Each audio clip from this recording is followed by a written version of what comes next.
night settles in slowly, that quiet kind of darkness where every sound feels closer than it should, and as the wind slides through the grass and brushes against our sleeves, you can feel it in your chest that something is about to happen, because predator hunting isn't just about pulling a trigger, it's about reading the land, trusting your instincts, and committing to every decision you make before the call ever turns on. And right now we're easing into this stand knowing the coyotes are closer than most people would ever be comfortable with, the kind of close that makes you second-guess every step you take on the walk and every breath you draw once you sit down, because one wrong move, one swirl of wind, and the whole thing unravels before it ever begins. And that's why we slow it down, we settle in, backs against the earth, eyes scanning the edges where shadow meets shadow, corn rows stretching out in front of us like dark corridors, and somewhere in there. Already watching, already listening, already deciding whether we're worth the risk, and as the collar comes on low just enough to test the water, you can feel the tension spike, because this time of year proximity is everything. It's not about screaming volume or long sequences, it's about getting inside their comfort zone without them ever knowing you're there, and almost immediately the response comes back.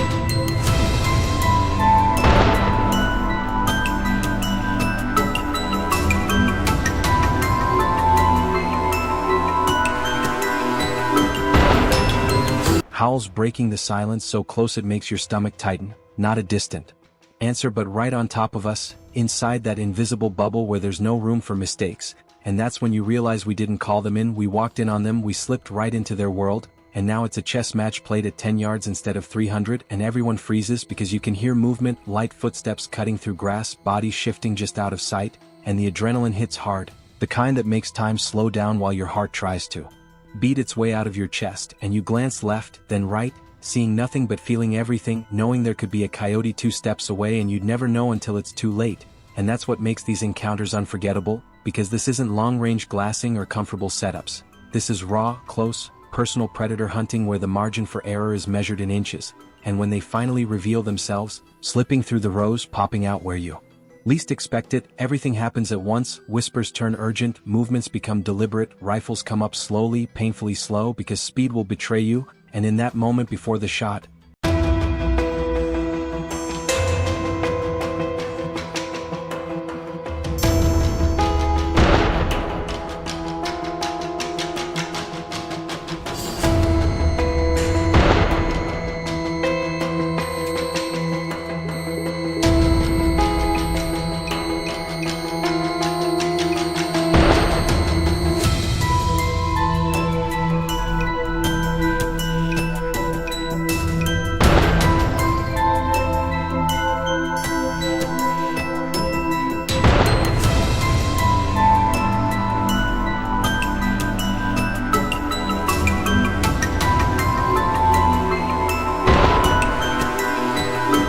when you lock eyes with a predator that has no idea how close it is to losing the game, you understand why people do this, why they wake up early, why they walk miles, why they sit through cold and wind and disappointment. Because when it all comes together like this, when preparation meets opportunity at point-blank range, there's nothing else like it, and as the first coyote drops and the echoes fade back into the night, there's no celebration yet, no yelling, no high fives, because you know it's not over, because where there's one there's more, because these animals move as families, as groups, as shadows that melt back into cover just as fast as they appear, and even as you reset, breathing finally catching up, eyes scanning again, you can feel that this stand is only just beginning, that the night still has something left to give, and whatever comes next is going to happen fast.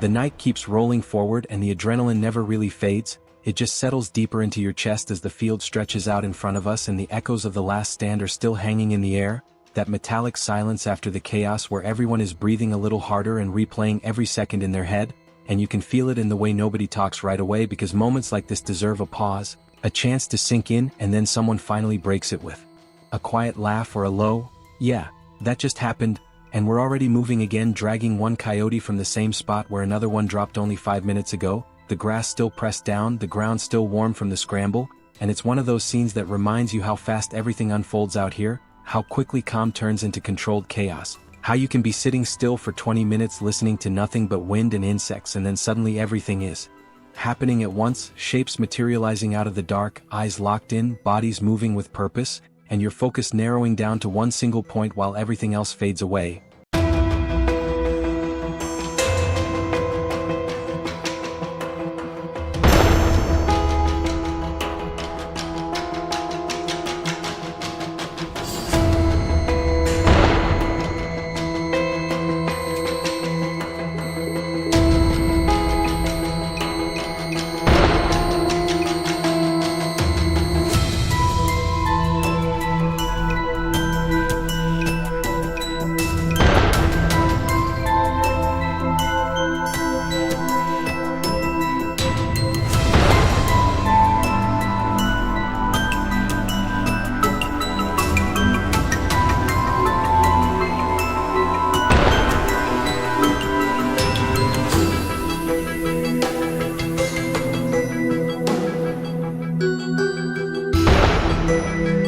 The call goes quiet and we reset, checking gear, whispering just enough to communicate without breaking the spell of the place, and you can hear that familiar confidence in everyone's voice now because once a night starts like this, you know you're in it, you know the predators are moving and responding and making mistakes, and all you have to do is stay disciplined and let it play out, and sure enough it doesn't take long before someone murmurs that they've got eyes again, another shape slipping along the edge, cautious but curious, testing the wind, and there's that tension again, that stretch of seconds that feels longer than it really is, where nobody wants to rush it, nobody wants to blow it, because patience is what turns opportunities into results, and when it finally breaks it happens fast. So fast it almost feels unreal, a clean shot, a solid hit, and that surge of disbelief and excitement hits all at once, hands slapping shoulders, quiet laughter, someone shaking their head saying they can't believe how close it was or how perfectly it lined up, and we're already talking through what just happened, what we saw, where it came from, how it reacted, because every stand is a lesson and every encounter adds to the story, and the night just keeps giving, stand after stand, movement.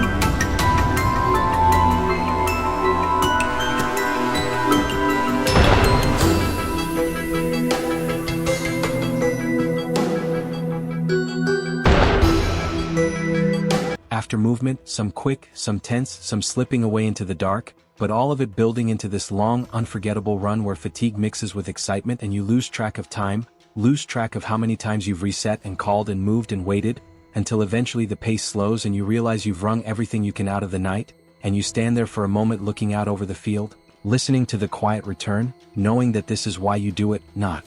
just for the shots or the numbers, but for these moments, these stories, these shared experiences that stick with you long after the gear is packed up and the truck lights come on, and as we head back, tired and satisfied, there's already talk of the next stand, the next night, the next chance, because once you've had a run like this, you're already chasing it again, already replaying it, already planning how to do it all over, just a little better next time.